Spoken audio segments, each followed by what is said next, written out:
I like the Spyro series. That's not a contentious sentiment, but it is a bit of a problem considering I have no idea what the future of the series is going to look like. Reignited didn't give the franchise a jumpstart quite like I hoped it would, and we're coming up on 4 years of silence from the Purple Dragon. But I remain hopeful. My dream future for the Spyro series is to get a proper successor to the Insomniac trilogy, the same way Crash Bandicoot 4: It's About Time is a continuation of the Naughty Dog trilogy. Going from that, Crash 4 added in some familiar faces to act as new playable characters. It's a fun idea, but it's a double-edged sword, as platformers can often be miserable when you have to take control of a character that the game was not initially designed for.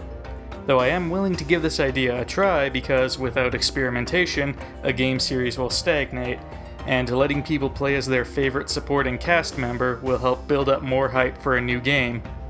Now, I wouldn't say Bianca is my favorite supporting character. That belongs to another. But she's a close runner-up, and she has the most potential to be a playable character in her own right due to her role as an apprentice sorceress. I can't be sure what Bianca's exact role would be in a new Spyro game, but it's safe to say she'd have a series of side challenges branching off from the path of Spyro's main adventure.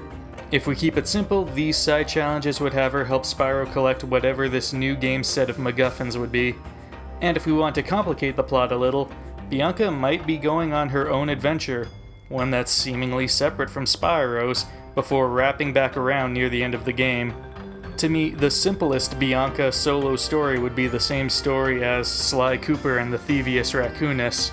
The spellbook Bianca received from the sorceress has been stolen, and she has to regain it page by page, and each new page grants her a new ability. Regardless of what her exact role is, Bianca is going through a series of challenges, and we have to decide what those challenges are. The easiest thing would be to just have Bianca blast through hordes of enemies, like a Ratchet & Clank game that uses spells and mana instead of guns and ammo, and while that is a fun idea, it's not the one I want to go for.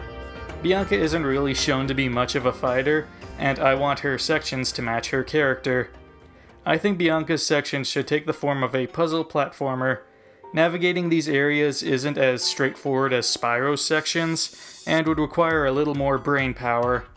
Fortunately, Bianca is shown to be rational, clear-minded, and intelligent, so she's perfect for a puzzle game. And her magic abilities are the perfect conduit for one as well, though her magic does create a problem. Magic is very versatile, and could be portrayed any number of ways.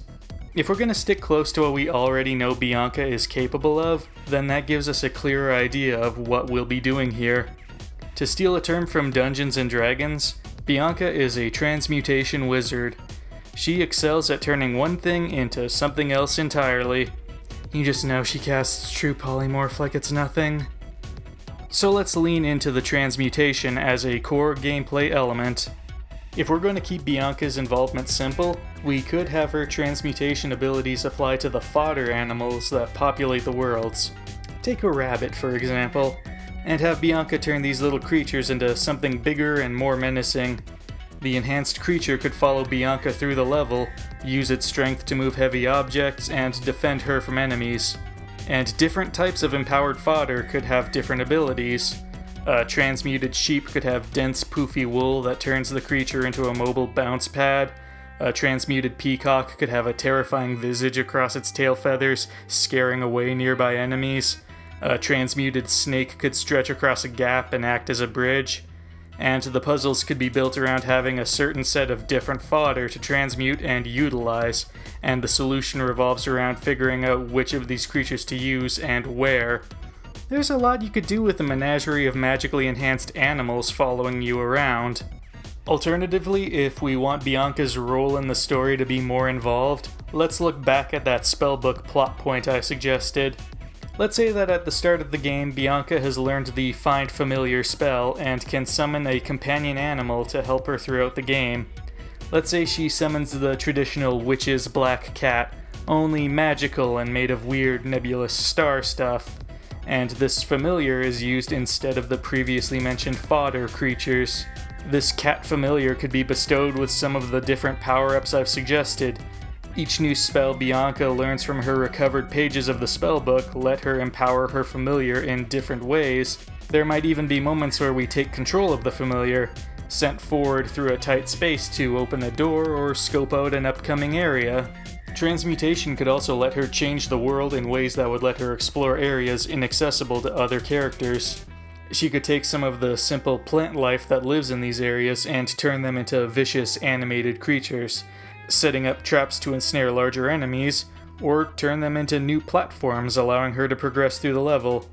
There could be a river of lava that other characters would have to avoid, but Bianca could transmute the lava into water, letting her swim across or even explore hidden areas beneath the surface. If an area is stormy and constantly raining down lightning bolts, Bianca could turn a tree into metal, thus creating a lightning rod and making the area safer to explore. These transformations could be permanent or they could be temporary, creating a scenario where the player would have to quickly navigate the area before the hazard returns. Bianca's transmutation could even be part of the story. If she's transmuting fodder, animals, or her own familiar with different power-ups, then maybe her transmutation could also be the justification given to Spyro's own power-ups, transforming him from his traditional nature of a fire-breathing dragon into an ice-breathing dragon, a la Frozen Altars. And this idea could also apply to the power-ups for any other playable character. There's also the potential for fun story beats with transmutation as well.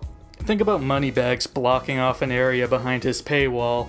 Rather than pay the gem cost, Bianca could transmute a few rocks into gems to gain entry, and then we'd get to enjoy the cutscene of Moneybags seeing the spell fade as the gems turn back into rocks. Serves him right. But of course, that's just sticking to what we already know of Bianca's abilities. There's no reason she shouldn't be able to learn some conjuration spells as well. We do see her attempt to attack Spyro and Hunter with some kind of explosive spell. In addition to that, she could start tossing out some fire bolts and thunderballs the way her mentor did. These spells could be used to defeat enemies or, again, for the puzzle solving that should be the focus of her gameplay. The fire bolts could burn away obstacles or start bonfires to brighten up hidden paths. The thunderballs could activate machinery or stun creatures. An ice spell could freeze enemies to create new platforms or freeze water to let Bianca skate to otherwise inaccessible areas. And geomancy could have her pull pillars of rock up from the very earth, launching herself upwards for a higher jump or creating new platforms and bridges. Blending the ideas of transmutation and conjuration spells together, Bianca could have unique combat encounters where she has to use her spell attacks in addition to her animal companions. Regardless of whether she's using fodder or a familiar, the animal could attack and or distract an enemy, giving Bianca an opening to use her offensive spells, thus making even combat encounters something of a puzzle uniquely suited to her skill set. A lot of these abilities could be limited by giving Bianca a mana gauge that stops her from just using everything she has all the time. This limited resource would provide a new challenge for players as they'd have to weigh the pros and cons of using each spell with a certain mana cost. But that idea, I feel, is a bit beyond what a Spyro game should be. Like I said, magic is extremely versatile. There's no end to the list of spells Bianca could potentially pull from. Chronomancy could be used to let Bianca manipulate time. Charms could be used to trick enemies into fighting each other. Divination could have Bianca track down important items for the quest. Abjuration could be used to cancel out the arcane effects of spells cast by the villains. Necromancy could be used to reanimate enemies defeated by Spyro and other heroes and turn them into Bianca's thralls. I could go on. There's a lot of options, and truth be told, I'd be very interested in seeing what new magic Bianca could be provided within a new game. Who knows what dark secrets lurk within the sorceress's spell book. I just wanted to offer a few ideas that could be applied to Bianca. What would you like to see her do in a new game? Again, I don't know what's in store for the future of the Spyro series, but I hope we can get a worthy successor to the Insomniac trilogy, and I hope Bianca gets shown some love in that future. She's a great character and has lots of potential. Potential's good. Bianca should feel good about being potentially good. Thanks for watching. Bye.